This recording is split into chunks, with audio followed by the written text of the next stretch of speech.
Hello and welcome back to my channel.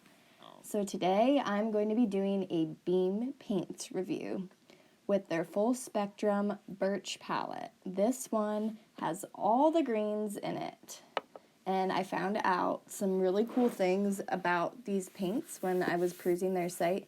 So I got this set as a Christmas gift and they are so beautiful, they're sustainable, and the paint is actually made out of hematite pigment, which the creator of Beam Paints, she was taught how to harvest this pigment by her parents, who were also artists, and it's found in the La Cloche mountain range on Manitoulin Island in Canada.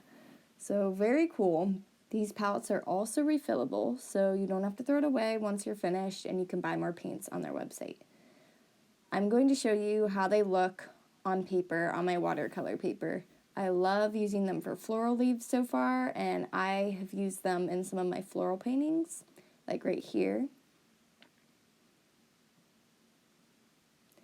And I've also used them in fashion illustrations, like one of my most recent ones that I am creating for a fashion brand client, which is a secret project I'm working on, so I can't show you guys it yet.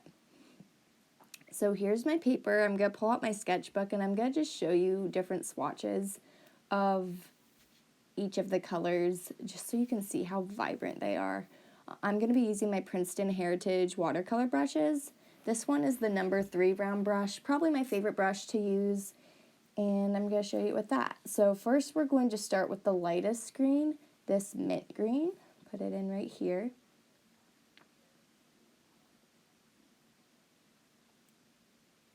Next we have this green. It looks pretty dark, but it's actually the brightest one in the palette. It's almost like an emerald green.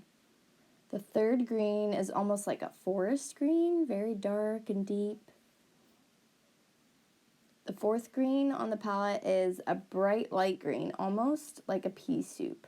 Sort of neon too, but it's very light. It works really well for flower petals.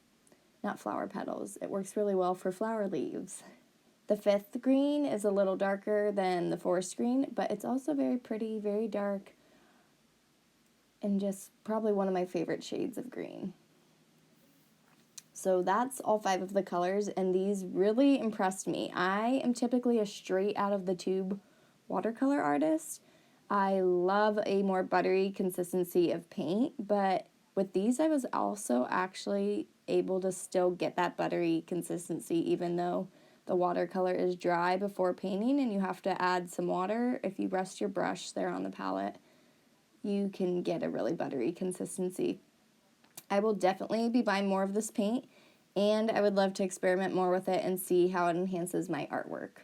This was a short but sweet video. Thank you so much for watching, and I hope that you have a great rest of your day.